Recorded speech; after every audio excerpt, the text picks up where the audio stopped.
Hello friends, my name is Ankur Thawan and today we would be discussing one of the very important chapter of class 10th biology, that is control and coordination. ये जो slide है जो हम देखने वाले हैं, ये slide मैंने स्पेशली आप लोगों के लिए बनाई है ताकि आप लोग कंट्रोल एंड कोऑर्डिनेशन को easily समझ सकें. I have tried to cover almost all the important topics in this slide. Still, if you find anything which has not been covered in these slides, you can put your question in the comment box and you can ask me. Let's start the chapter control and coordination.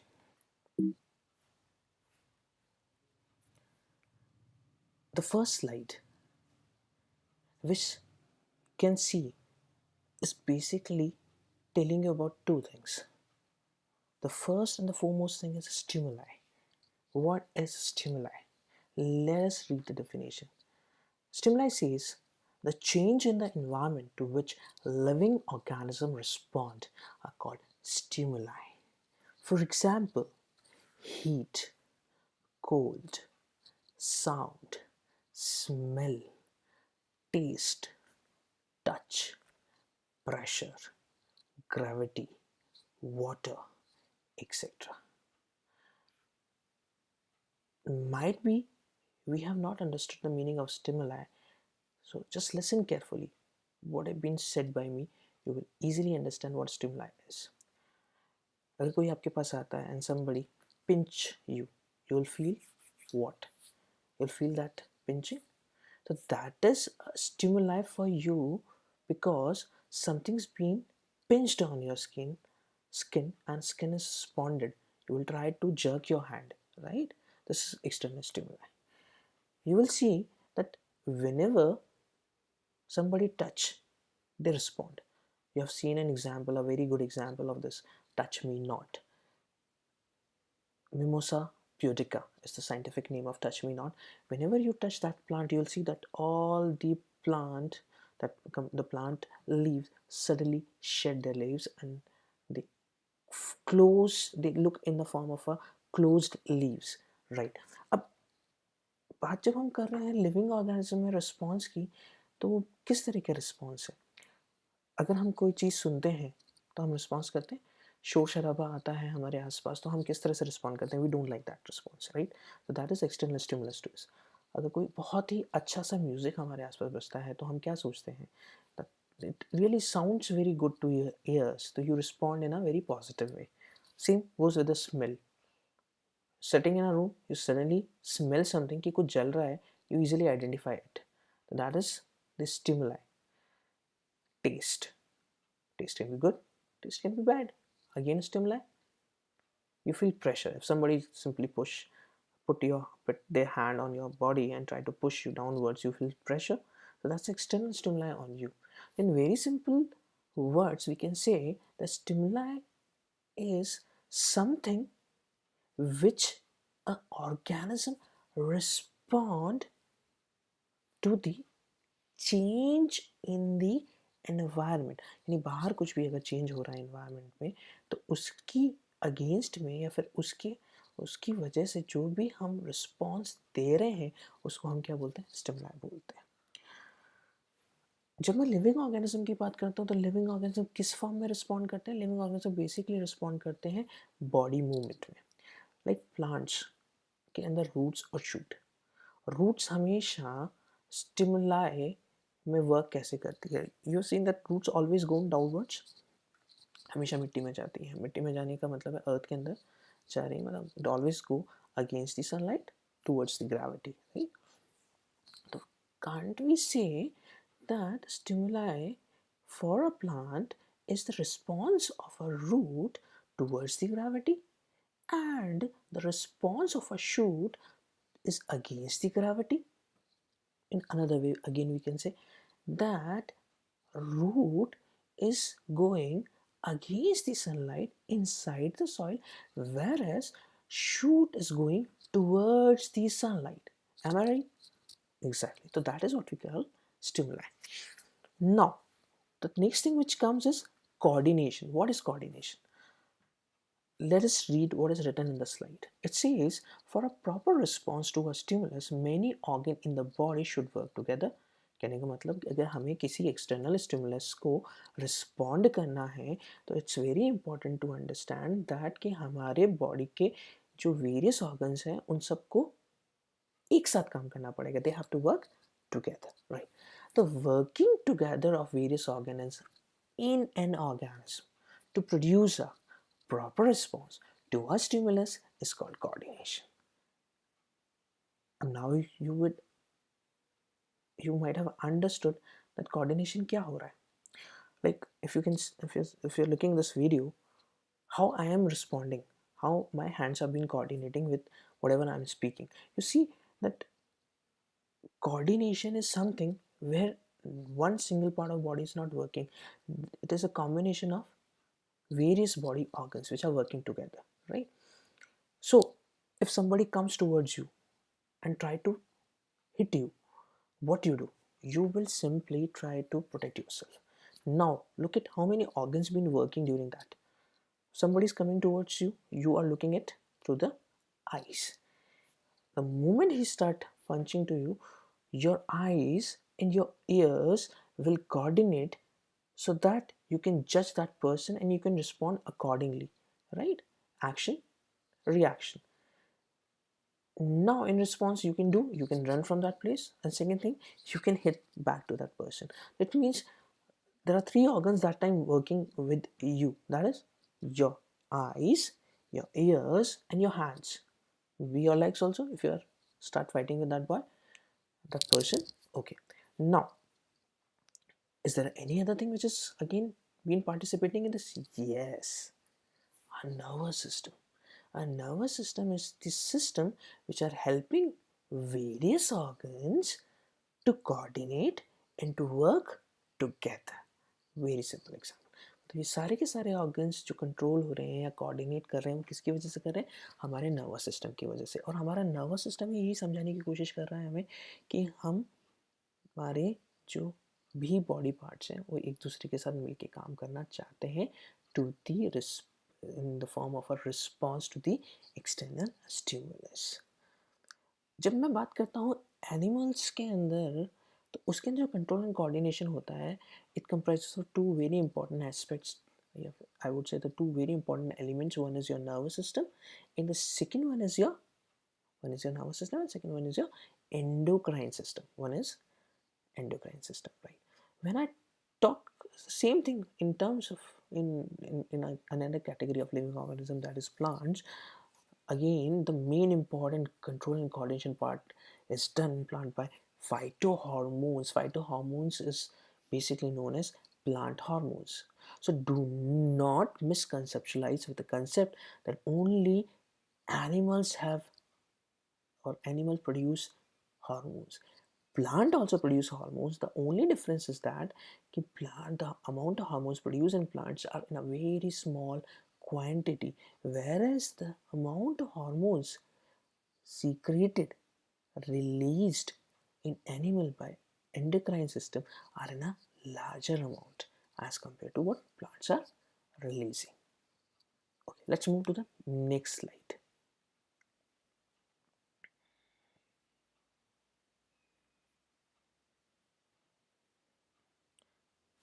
Now let us talk about how the coordination is being done in animal.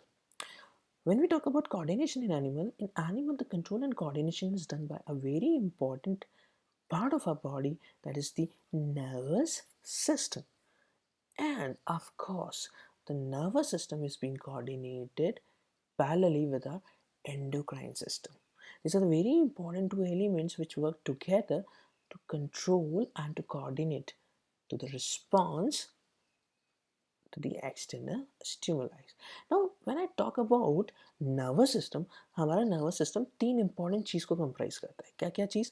Your brain, your spinal cord, and of course, your nervous system. Nervous system, spinal cord, and your brain. These are the three important things which consist of your nervous system. Now, nervous system respond जब करता है तो वो किस तरह से respond करेगा? जब कोई एक्शन होगा। अब उस एक्शन को रिसेप्ट करने वाला यानी रिसीव करने वाले ऐसी कौन कौन सी रिसेप्टर्स है हमारी बॉडी में, हम उसको जानने की कोशिश करते हैं। कहने का मतलब कि ऑब्वियस सी बात है, हमारा नर्वस सिस्टम या हमारा बॉडी जो कोऑर्डिनेट कर रहा है, वेरियस ऑर्गन जो कोऑर्डिनेट कर रहे हैं, वो तभी करेंगे जब हम किसी एक्शन को रिसीव करेंगे। तो उस एक्शंस को रिसीव करने के लिए जो वेरियस पार्ट है हमारी बॉडी को, हमको समझ रहे हैं और उनको कहा जाता है रिसेप्टर्स। रिसेप्टर्स क्या होते हैं? रिसेप्टर वो सेंस ऑर्गन्स होते हैं जो हमारे स्टिमुलस को रिसीव करते हैं और ये मैसेज किसको पास करते हैं? हमारे ब्रेन को और स्पाइनल कॉर्ड को। किसके through? Through the sensory nerves. As you can see the slides, there are some of the example already given which are known as the various receptor like photoreceptor. The word itself says photoreceptor, मतलब ऐसा receptor जो किसको रिसेप्ट कर रहा है, किसको detect कर रहा है? लाइट को. That is why the name is said photoreceptor. Photo means light, receptor means something which is receiving the stimulus. Right. Now comes phonoreceptor. Phonoreceptor, phone, no. Then receptor. Phono means sound. And receptor मतलब जो sound को stimulus जो receive कर रहा है उसको हम बोलेंगे phonoreceptor. Olfactory receptor. Olfactory is related to the smell. Now, whenever you smell, you can easily identify now what kind of a smell it is. Either it is the vegetable which is smelling, or it's rice or dal or whatever you can smell. You can easily identify. Is it as a fall smell? Is it a bad smell? Or it's a good smell? It's a perfume smell or a deodorant smell? You can easily identify. So that has been done, received by a receptor which is known as olfactory receptor. Now, gustatory. Gustatory, the word basically related to your tongue. It means something which you detect from your tongue, the taste, is being done by gustatory receptor. Finally, the last is tango receptor. Tango receptor is basically the skin which we have in our body. This is the major part covering our body, and this is having the maximum stimulus because the major part of our body is covered by skin, and we have tango receptor in our skin, right? These are the examples of receptor. Now comes effector. Effector का मतलब क्या हुआ? जो चीज़ receive हुई, receive होने के बाद कहाँ गई? हमारे ब्रेन में या फिर हमारे स्पाइनल कॉर्ड में. अब वो जो ब्रेन में और स्पाइनल कॉर्ड में गई है, वो मैसेज रिस्पॉन्स के फॉर्म में जब आता है, और जहाँ पर रिस्पॉन्स आ रहा है, चाहे वो हमारी मसल्स हो, चाहे हमारे हैंड्स हो, चाहे हमारे लेग्स हो, चाहे हमारे नेक हो, चाहे हमारी आईज हो, उनको हम बोलते हैं इफेक्टर्स. उनको हम क्या बोलते हैं? Effectors.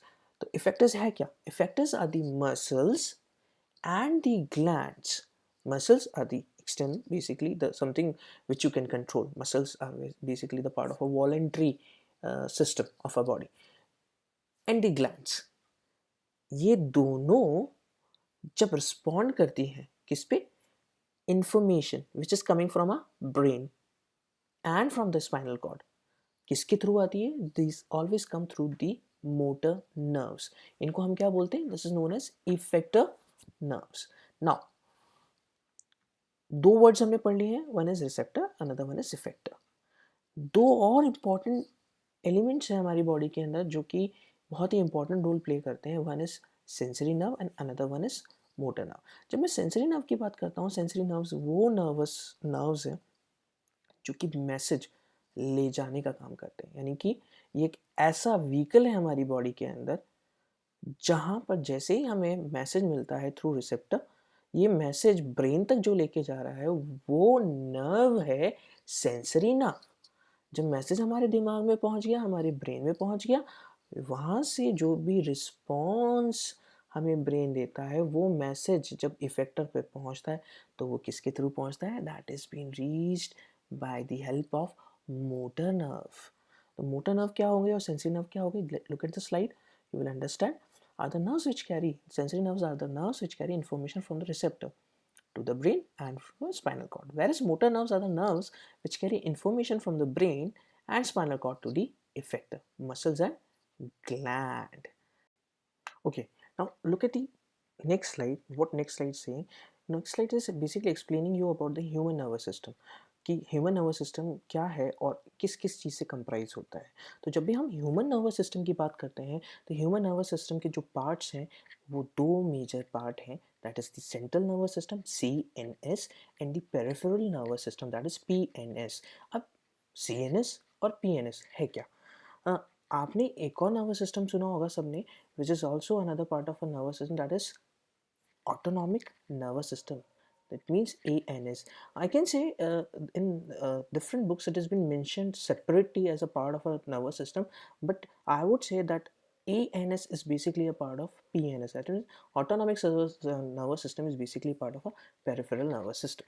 So let us see what central nervous system and what is the peripheral nervous system.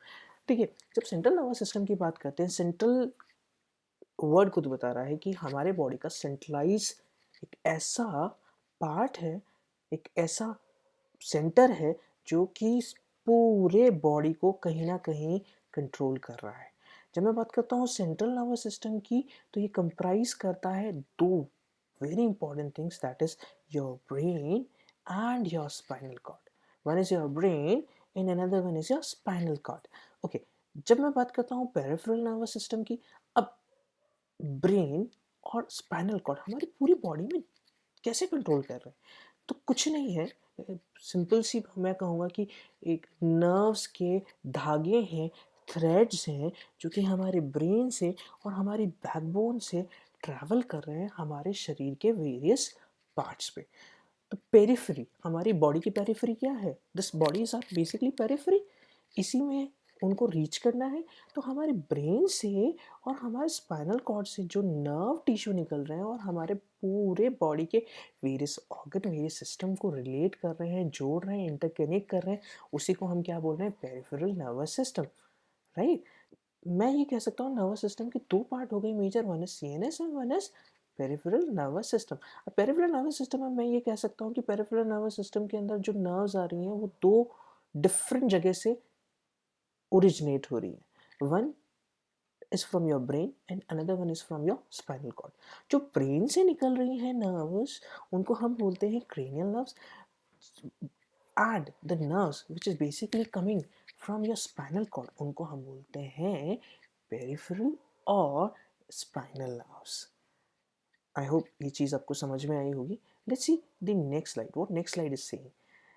If you look at this diagram, you will easily able to identify कि हमारा brain क्या है और हमारा spinal cord क्या है. The topmost part of the topmost part of our body, that is your head, which is the top part of this head is basically having your brain. Brain is basically divided into your left hemisphere and right hemisphere, as you can see, and a long cord is being connected to your brain. As you can see, the long cord which is connecting your brain, this is your brain and the cord is this one. This is connecting your brain with your back. This long joint which is jointing with your brain is known as spinal cord. If you see this diagram, you will see that this is your brain and this is your spinal cord. The nerves which are coming from your brain are known as cranial nerves, and the nerves which are coming from this spine, that is your spinal cord, is known as spinal nerves. Okay, now look at the next slide. Again, this is peripheral nervous system. Peripheral को explain कर रही हैं अच्छी तरीके से. You can see कि peripheral nervous system क्या क्या कैरी कर रहा है. One is cranial nerves, another one is peripheral nervous system. The cranial nerves are the nerves which are coming from your brain, जो कि ब्रेन में आ रही है. और कहाँ जा रही है? जितनी भी क्रेनियल नर्व्स होती हैं वो हमारे सेंसरी पार्ट्स को कंट्रोल करती है, जैसे कि your eyes, your nose, your tongue, your year, your skin.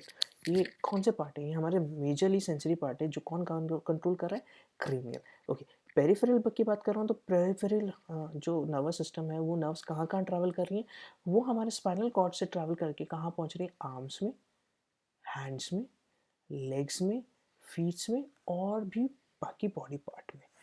अब मैंने आपको स्टार्टिंग के लेक्चर में जब मैंने आपको बताया, जो सेंट्रल नर्वस सिस्टम स्टार्ट किया था, तो मैंने आपको ये भी बताया था कि एक और तरह का नर्वस सिस्टम होता है जिसको हम बोलते हैं ऑटोनॉमिक नर्वस सिस्टम. अब ऑटोनॉमिक नर्वस सिस्टम क्या है? Autonomic nervous system spinal cord से कहाँ कहाँ जा रहा है? ये स्पाइनल कॉर्ड से ऑलमोस्ट जितने भी हमारे इनवॉलेंट्री ऑर्गन्स हैं, चाहे वो लंग्स हैं, चाहे स्टमक है, चाहे हमारा हार्ट है, इंटेस्टाइन है, चाहे हमारे सेक्स ऑर्गन्स है, इनको जो कनेक्ट कर रहा है उस सिस्टम को हम बोलते हैं ऑटोनॉमिक नर्वस सिस्टम. तो मेजरली वो इनवॉलेंट्री ऑर्गन्स को कनेक्ट कर रहा है other than your sensory organs. तो सेंसरी ऑर्गन्स के अलावा जितने भी हमारे पास इनवॉलेंट्री ऑर्गन्स है which are not in our control, और I would say it which is not in control of our will, उनको हम बोलेंगे autonomic controlled organs. Autonomic nervous system controlled organs like your lungs, like your heart, your stomach, your intestine, your bladder, and your sex organ, of course, right? Okay, let's see the next slide. What this next slide is saying, next slide is talking about कि ये nervous system पढ़ रहे हैं, लेकिन ये है क्या nervous system, ये बना किस चीज़ से है, ये ओरिजिनेट कहाँ से हुआ है, मतलब ऐसी क्या चीज़ है जो हमारे नर्वस सिस्टम को, हमारे वेरियस बॉडी पार्ट को कनेक्ट कर रही है. तो जैसा कि आप स्लाइड को देख सकते हैं, एक स्ट्रक्चर आपको यहाँ नज़र आ रहा है. इस स्ट्रक्चर को हम बोलते हैं न्यूरॉन. इसको हम क्या बोलते हैं, neuron, which is structural and the functional unit of our nervous system, जो कि हमारे स्ट्रक्चरल फंक्शनल यूनिट है किसकी, नर्वस सिस्टम. ये नर्वस सिस्टम बेसिकली बना किससे है, न्यूरॉन से. अब neuron is, you might have heard and you would be aware about the fact that when you studied in your 9th class you would have heard that neuron is one of the longest cell ever found. ठीक है, सबसे लंबा cell होता है.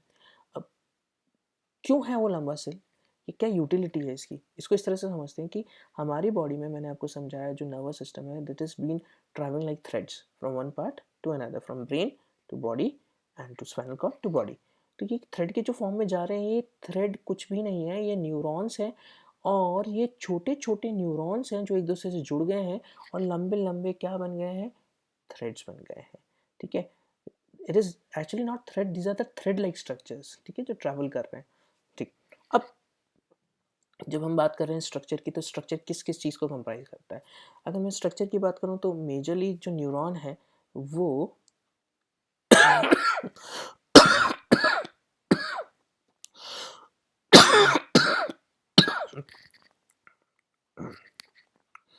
Majorly 3 part होते हैं किसी भी न्यूरॉन के. कौन कौन से पार्ट होते हैं, देखिए. सबसे पहला पार्ट होता है सेल बॉडी. सबसे पहला पार्ट कौन सा होता है, cell body. Cell body comprise करता है इस वाले पार्ट को, जिसके अंदर डेंड्राइट्स, डेंड्रॉन्स, न्यूक्लियस और छोटे छोटे पार्टिकल्स और आते हैं जिनको हम निसिल ग्रैनुल्स बोलते हैं. यहाँ पर छोटे छोटे पार्ट्स होते हैं जिनको हम क्या बोलते हैं, निसिल ग्रैनुल्स. ये वाला जो पार्ट है, this part I am talking about this part. ये वाला जो पार्ट है, ये बेसिकली आपको ये समझा रहा है कि this is the major part of the neuron. Cell body है ये, सेल की क्या है, बॉडी है. सेल बॉडी जिस चीज से कनेक्टेड होती है इसको हम बोलते हैं एक्सॉन. आप देख रहे हैं ये ब्लू कलर का स्ट्रक्चर है जो इन छोटे छोटे सेल्स से बीनीथ ट्रैवल कर रहा है और बाहर लास्ट में एंड में पहुंच रहा है. इसको हम बोलते हैं एक्सॉन टर्मिनल और एक्सॉन एंडिंग.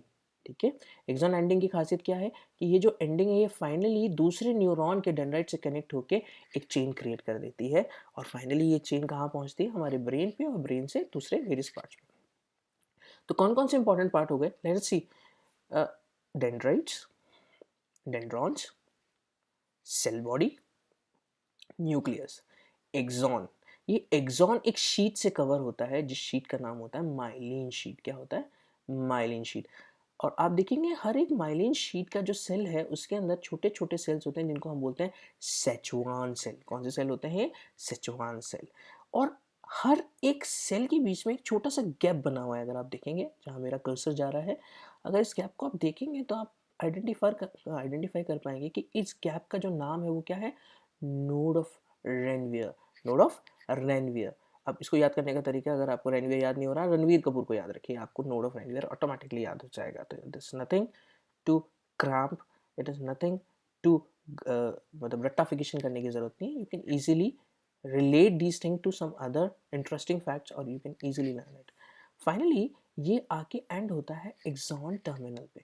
एक्सॉन टर्मिनल मैंने जैसा कि बताया ये किसी दूसरे न्यूरॉन से कनेक्ट होता है and there is a small connection.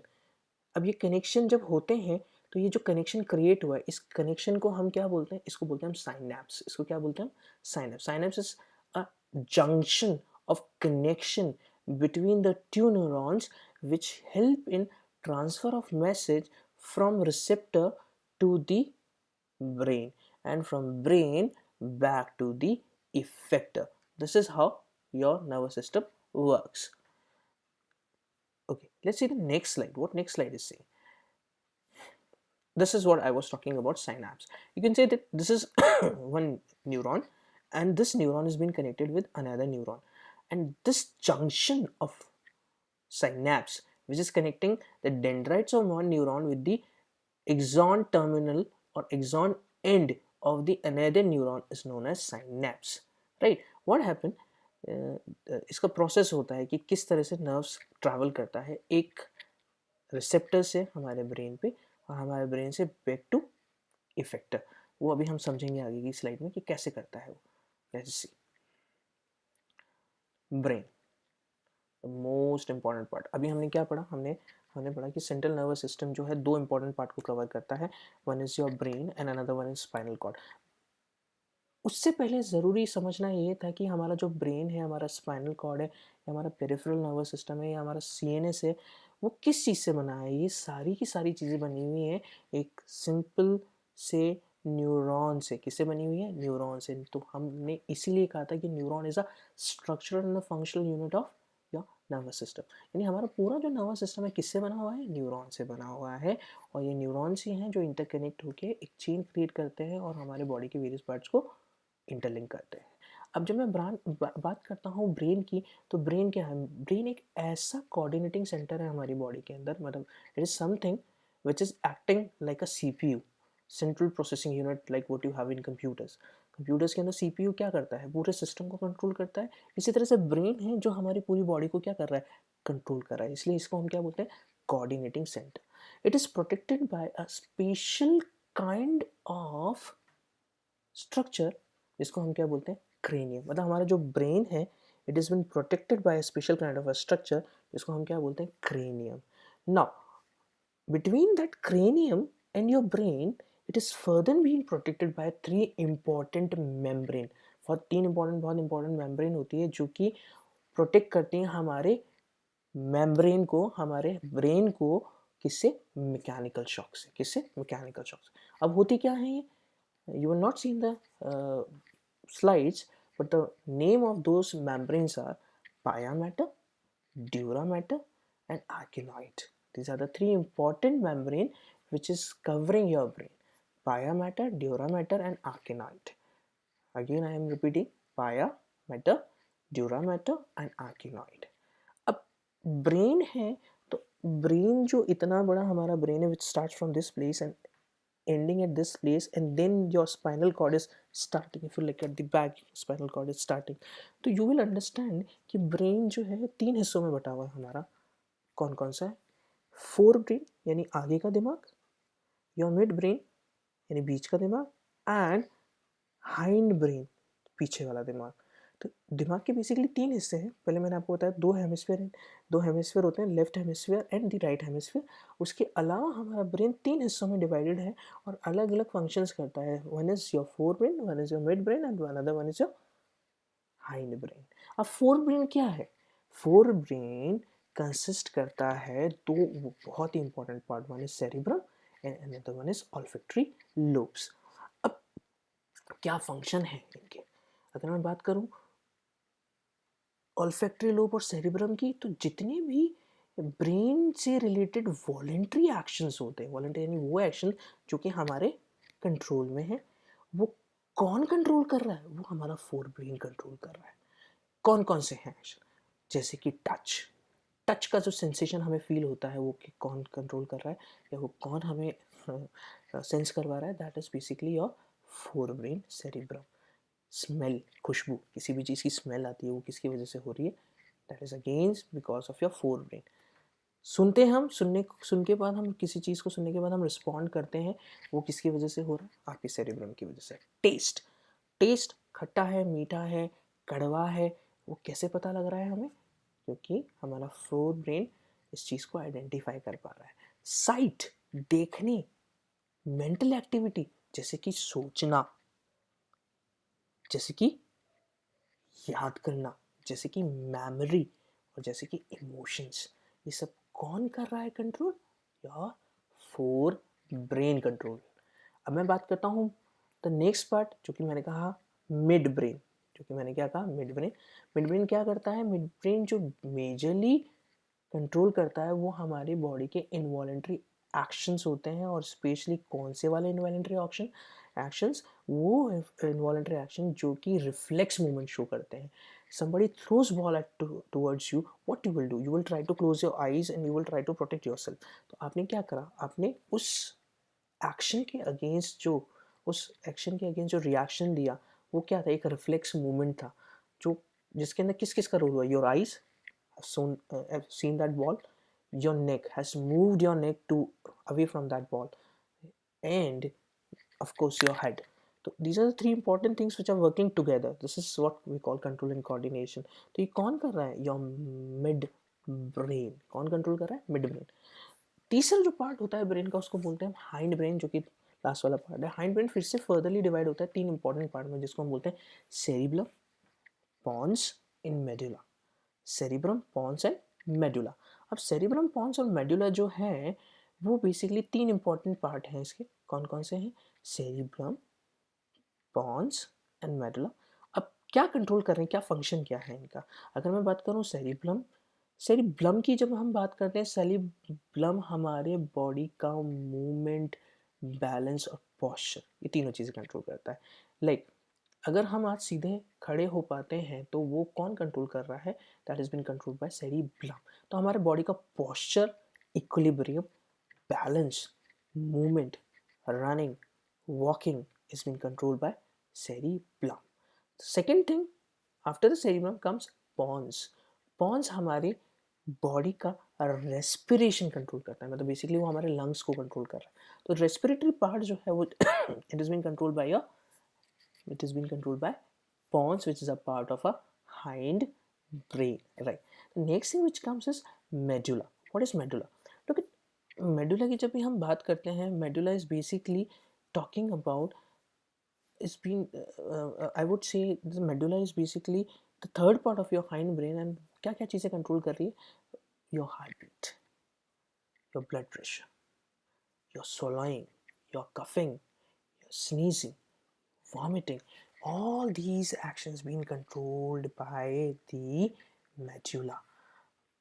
और ये medulla किसका पार्ट है? Again, I would say this medulla is basically a part of the hind brain. I hope you have understood. तो हम इसको एक बार ब्रीफ करता हूँ मैं। ब्रेन के तीन पार्ट होते हैं, fore brain, mid brain and hind brain. Fore brain की जब मैं बात करता हूँ, fore brain is further divided into two important part, that is cerebrum and olfactory lobes.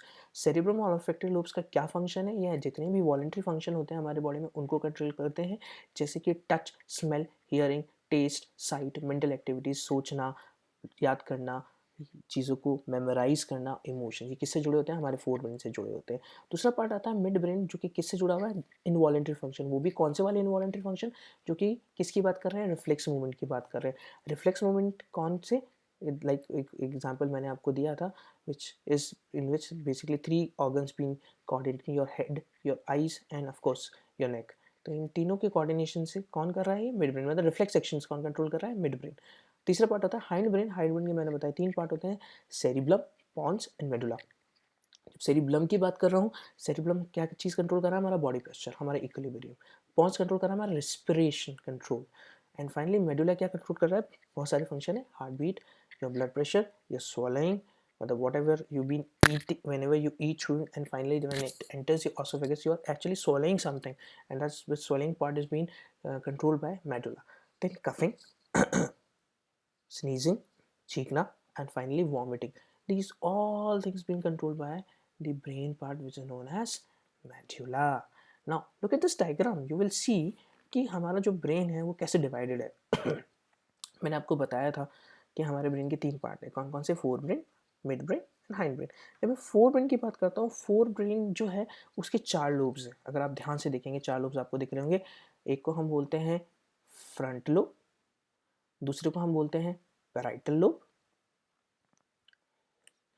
Just look at the cursor, one was frontal lobe, another one is parietal lobe, तीसरा है occipital lobe, और चौथा होता है temporal lobe. तो मैं ये भी कह सकता हूँ कि मेरा जो ब्रेन है उसका 2/3 हिस्सा यानी 2/3 पार्ट कौन कवर कर रहा है? योर फोर ब्रेन, जिसके 4 मेजर पार्ट है। कौन कौन से? Frontal lobe, parietal lobe, occipital lobe and temporal lobe.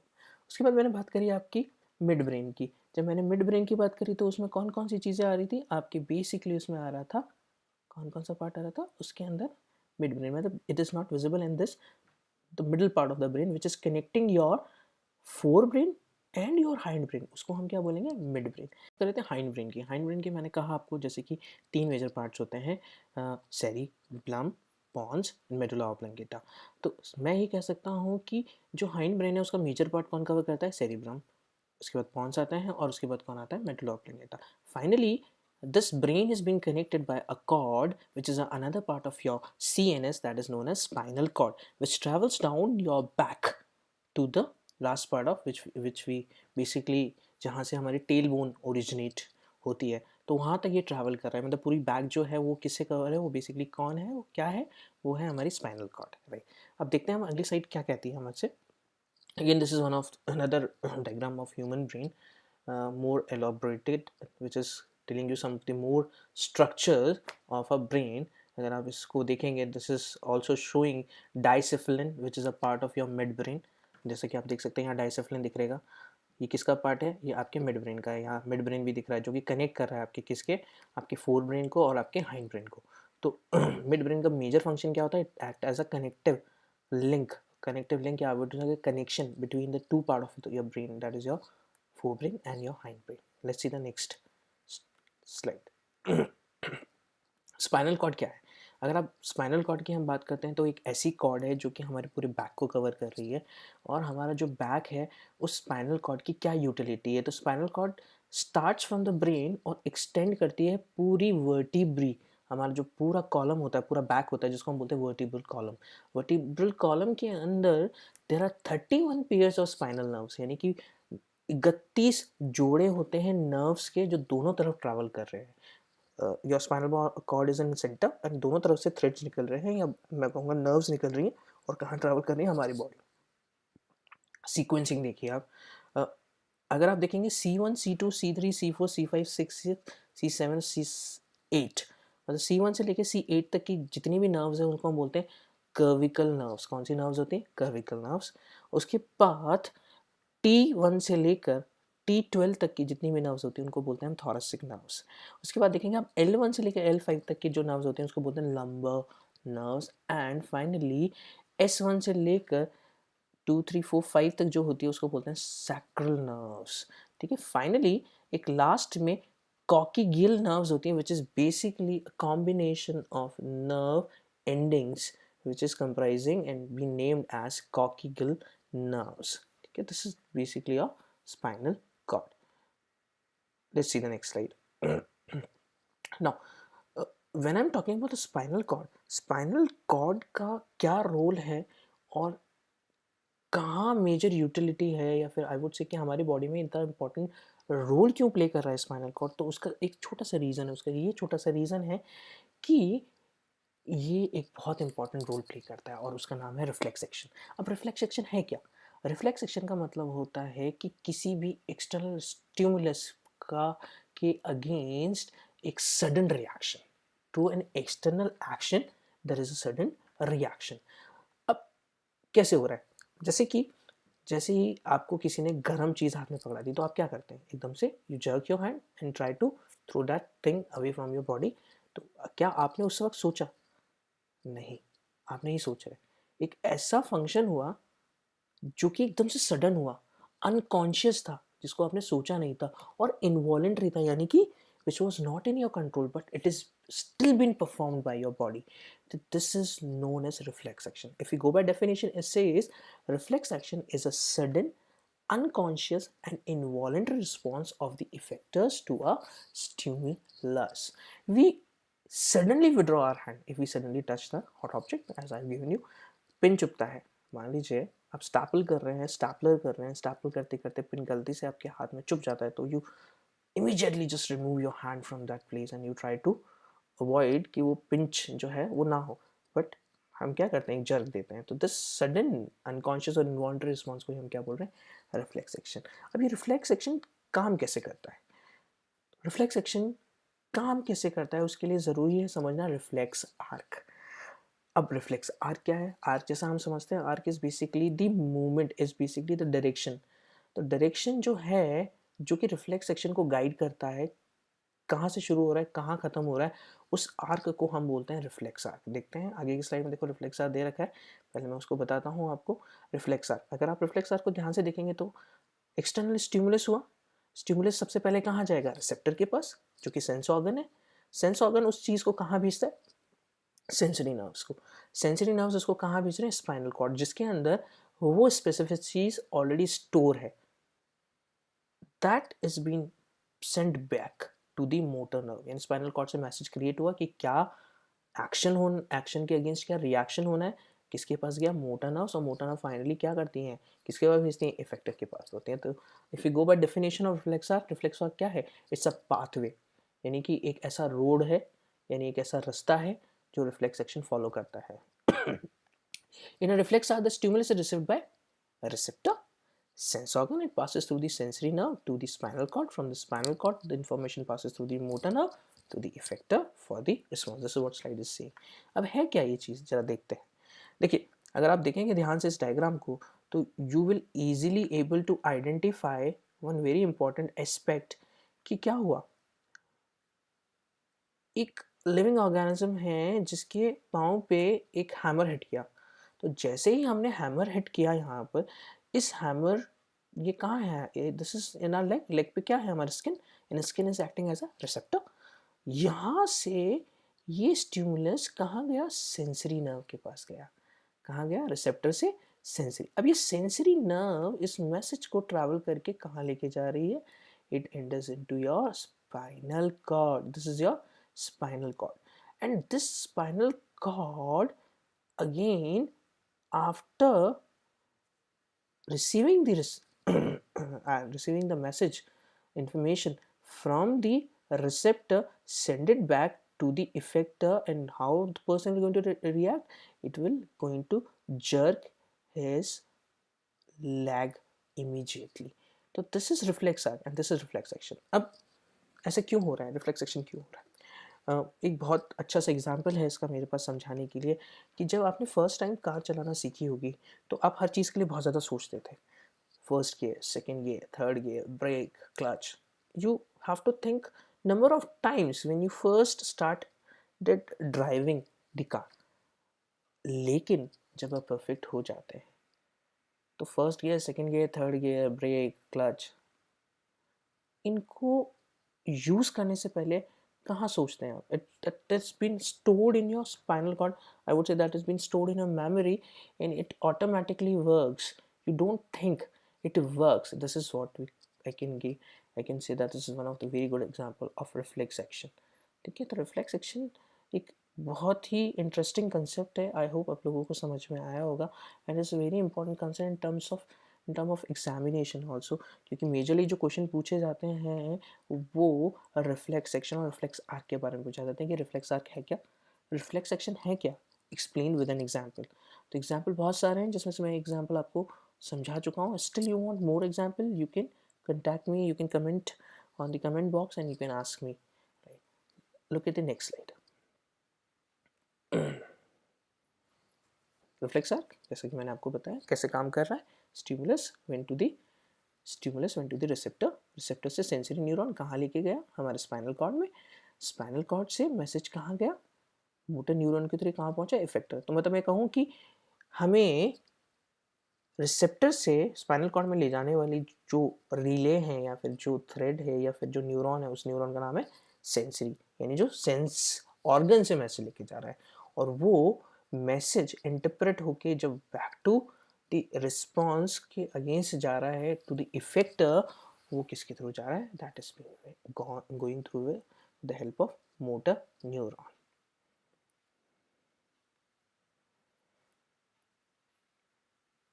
So this is the major part of the coordination in animal.